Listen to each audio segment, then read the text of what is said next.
지난 주일 오후에 우리 다음 세대 선교대를 했습니다.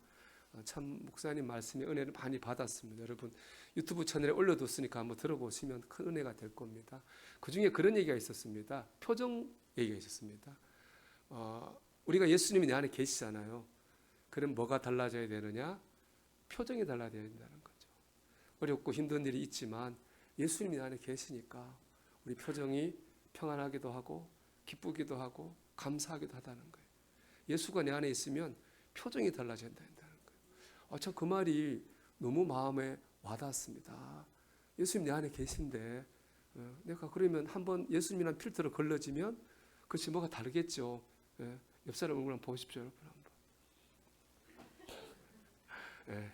여러분 나갈 때는 표정이 더 좋아서 나가기를 축복합니다.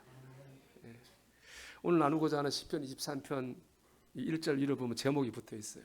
다윗의 시. 근데 원래 히브리어 성경에 보면 제목이 좀 달라요.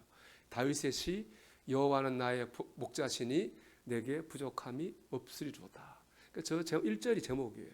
즉 23편은 다윗이 지은 여호와는 나의 목자시니 내게 부족함이 없으리로다라는 시예요.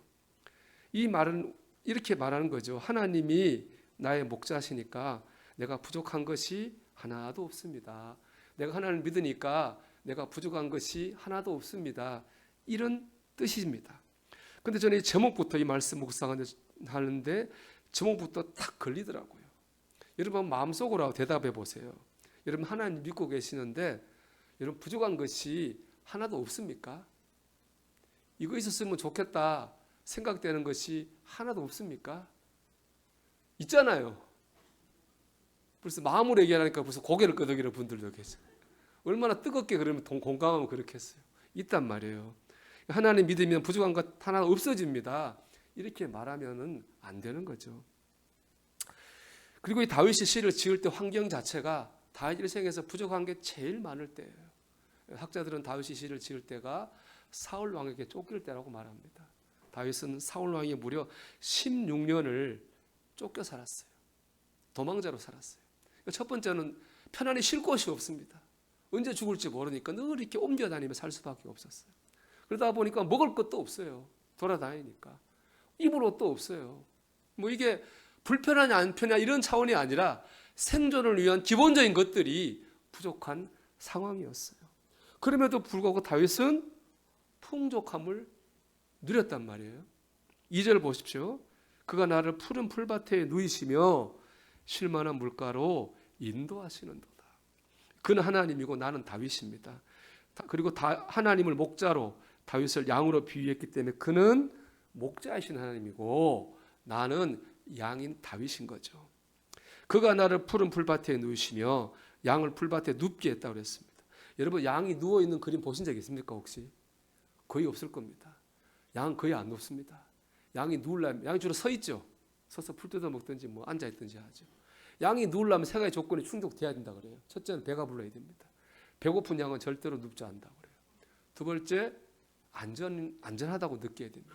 양이 왜 서 있느냐? 불안하니까 도망가야 되니까 서 있는 거예요. 누우면 못 도망가잖아요. 안전하다고 느껴져야 누울 수 있다고 그래요. 세 번째는 눕는 곳이 편안해야 된답니다.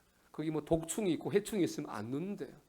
한마디로 배부르고 안전하고 편안해야지 양이 누울 수 있다는 거죠. 지금 다윗이 그렇다는 거예요. 내가 지금 배부르고 안전하고 편안합니다. 이렇게 말하는 전혀 안 그런데 그렇다고 말하고 있는 그걸 누리고 있다는 것입니다. 다음으로 쉴만한 물가로 인도하시는 너다라고 했는데 쉴만한 물가 의미는 뭐냐면은 잔잔한 물가라는 말입니다. 양 겁이 많아가지고 물살이 거세면 거기서 물을 안 먹는데요. 그래서 물살이 좀 거세면 목자들이 돌로 고기를 막아가지고 물살을 느리게 만든답니다. 그래야 양이 안전함을 느끼고 먹을 수 있다는 거죠. 즉 푸른 풀밭에 누이시고 쉴만한 물가로 인도하신다는 말은 부족한 것이 전혀 없는 풍족하고 만족한 상태를 말하는 거예요. 근데 지금 다윗은 안 그렇잖아요. 생존을 위한 기본적인 것도 안 되는 상태인데도 불구하고 다윗은 더 이상 풍족할 수 없을 정도의 풍족과 만족을 누리고 있는 거예요. 그래서 시편 23편 말씀이 우리 주는 메시지는 뭐냐? 부족함 가운데 누리는 풍족함, 부족함을 뛰어넘는 만족과 행복, 이 바로 이 시편 23편의 주제입니다. 가능할까요? 부족한데 풍족하게 살 수 있을까요? 부족한 것이 있는데 만족과 행복을 누릴 수 있을까요? 세상적으로는 어려운 일입니다. 그런데 다윗이 이렇게 한 것 보면은 불가능하지는 않습니다. 다윗처럼 믿으면 할 수 있다는 거예요. 여러분, 우리가 부족한 가운데 풍족을 누리고 부족한 가운데 만족과 행복을 누리는 것은 믿는 사람만이 할 수 있는 축복이고 은혜입니다. 바라기는 우리가 이 다윗처럼 믿어서 부족한 가운데서도 우리 다 부족함 없는 사람이 없으니까 그럼에도 불구하고 만족을 누리고 그럼에도 불구하고 행복을 누릴 수 있는 저와 여러분 되기를 축복합니다. 먼저 앞으로 역사하실 하나님을 신뢰해야 됩니다. 내게 부족함이 없으리로다의 전제 조건은 바로 이거예요. 여호와는 나의 목자시니, 하나님이 나의 목자가 되니까 부족함이 없는 거죠. 다윗은 양을 치는 목자였어요. 직업 자체가. 그래서 양이 어떤 짐승인지, 목자가 어떤 사람들인지 누구보다 잘 알았습니다. 먼저 양은요, 스스로 먹이를 못 찾아요. 혼자 두면 굶어 죽어요. 두 번째, 양은요, 자기 힘을 못 지켜요. 날카로운 이빨이 있는 것도 아니고 힘센 발톱이 있는 것도 아니에요. 그렇다고 달리기를 잘해 도망가는 것도 아닙니다. 맹수만 나면 죽는 거예요. 세 번째, 양은 머리가 나빠가지고 길을 잘 잃어버린다 그럽니다. 스스로 먹을 수도 없고 지킬 수도 없고 길을 찾을 수도 없는 거 바로 양이죠. 양은 혼자 못 살아요. 양에게는요, 목자라는 존재가 절대적으로 필요하다는 말입니다. 여호와는 나의 목자라는 말은 뭐예요? 난 양이란 거예요. 난 하나님이 안 도와주시면 나는 못 사는 사람입니다. 이 다윗의 고백이에요. 두 번째, 목자는 어떤 사람인가? 목자는요, 자기 양을 위해서 생명을 던지는 사람입니다. 당시 기록을 보면요, 목자가 양 지키다가 죽었다는 기록이 많아요. 그러니까 목자한테 양은 그냥 재산이 아니라 자기 가족 같은 존재가 되는 겁니다. 즉 하나님이 목자라는 말은 뭐예요? 하나님께서 마치 목자가 양을 지키려고 목숨 바치는 것처럼 하나님 그처럼 나를 사랑하신다는 거예요. 하나님, 나는 하나님 안 도와주시면 살 수 없는 존재입니다. 하나님은 목숨 바쳐 나를 사랑하십니다. 하나님의 도와주시기만 하면 내 모든 것은 부족한 것이 하나도 없어지고 채워집니다. 이게 바로 다윗의 고백입니다. 믿음입니다.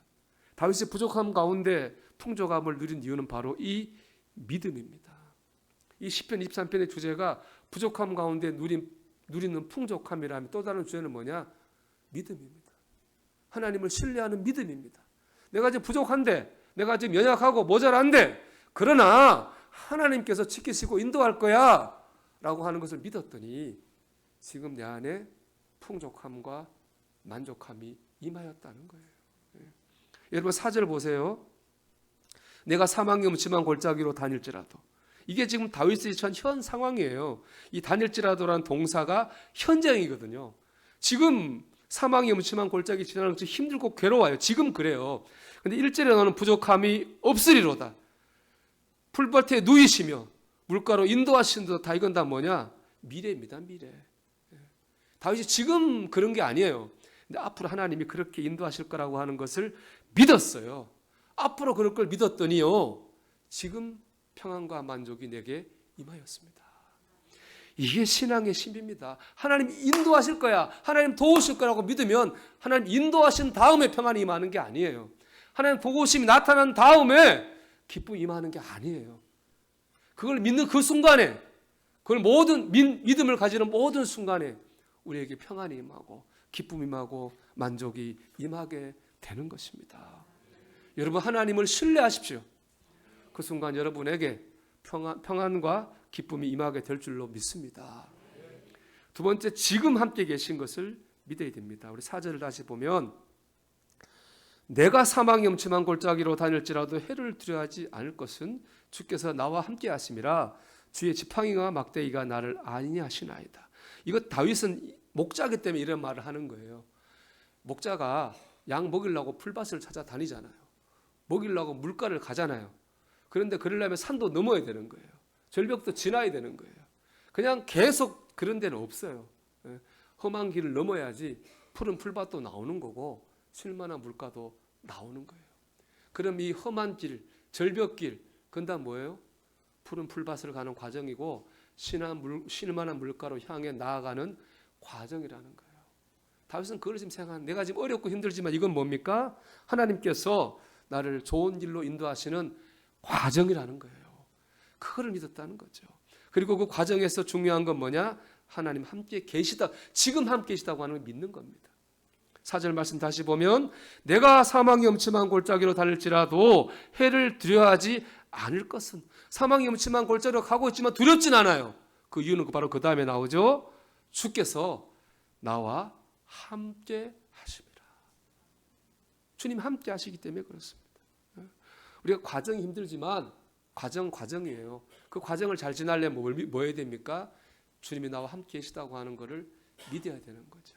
다시 그 믿은 거예요.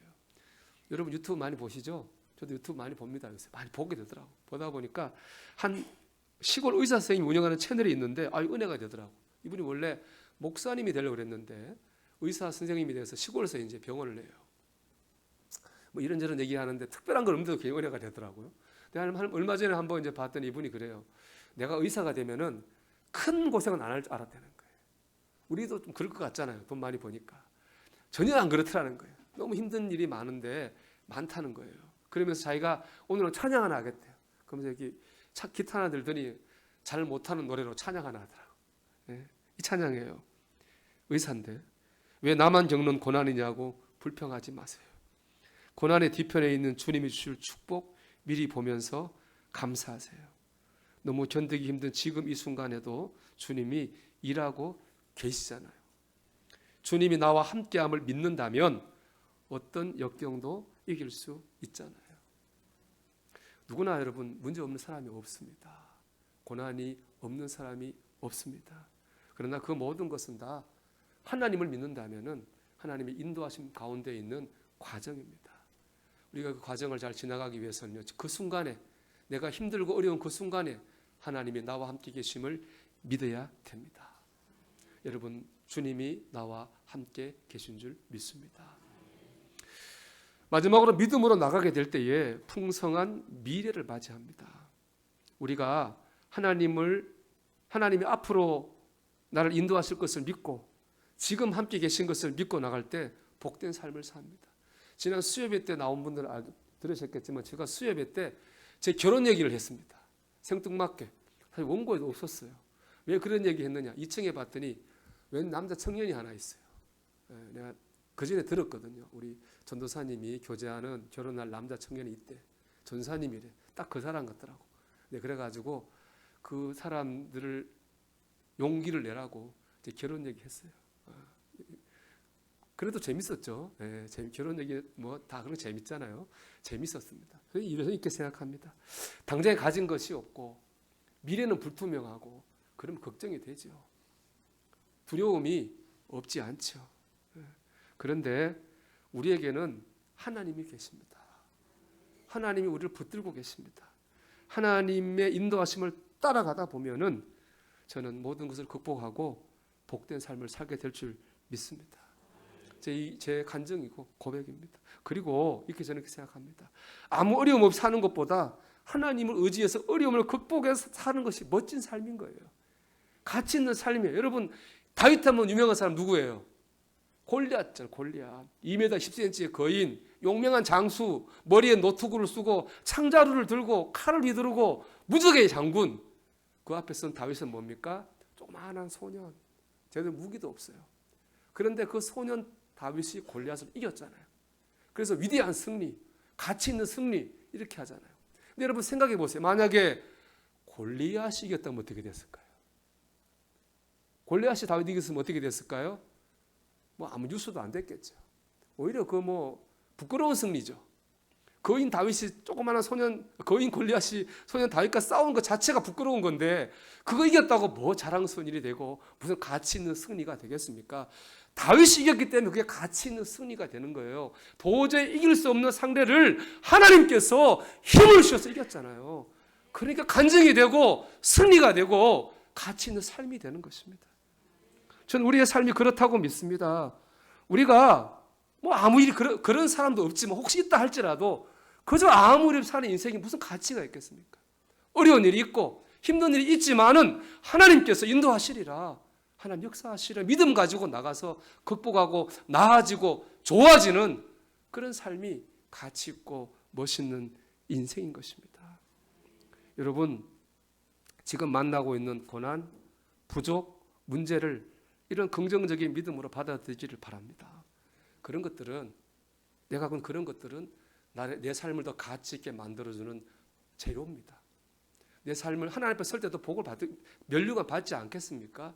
내 삶을 더 위대하게 만들려고 주신 하나님의 뜻이 그 속에 있는 줄 믿습니다. 그걸 믿을 때 다윗이 했던 것처럼 골리앗을 향해 달려나갈 용기가 생기는 거고 이길 자신감이 생기는 거고 담대함이 생길 줄 믿습니다. 여러분 6절 말씀 한번 볼까요? 같이 읽어보겠습니다. 내 평생의 선하심과 인자하심이 반드시 나를 따르리니 내가 여호와의 집에 영원히 살리로다. 아멘. 제가 설교 준비하다 보니까 23편이 원체 유명한 구절이잖아요. 이걸로 팔도 사투리 버전이 다 있더라고요. 저는 고향이 경상도니까 경상도 버전을 봤어요. 그랬더니 그중에 6절이 제일 경상도 말로 번역이 잘 됐더라고요.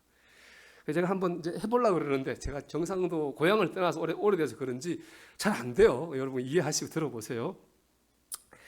내 인생이 억수로 복잡하다 했어도 제 양반이 맨날 지켜줄 땡기로 내 삼아 웃자든지 그 옆에 딱 붙어가 때리치기도 안 떠날 기대. 이 버전이에요. 난 이해가 너무 좋더라고.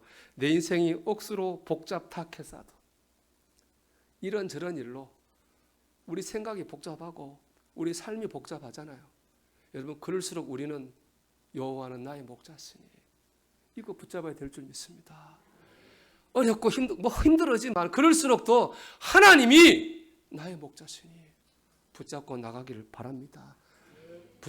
붙잡는 그 순간에 평안이 임할 것이고 힘이 임할 것이고 만족이 임하게 될 줄 믿고 붙잡고 나가다 보면 하나님 주시는 복된 길로 나가게 될 줄로 믿습니다.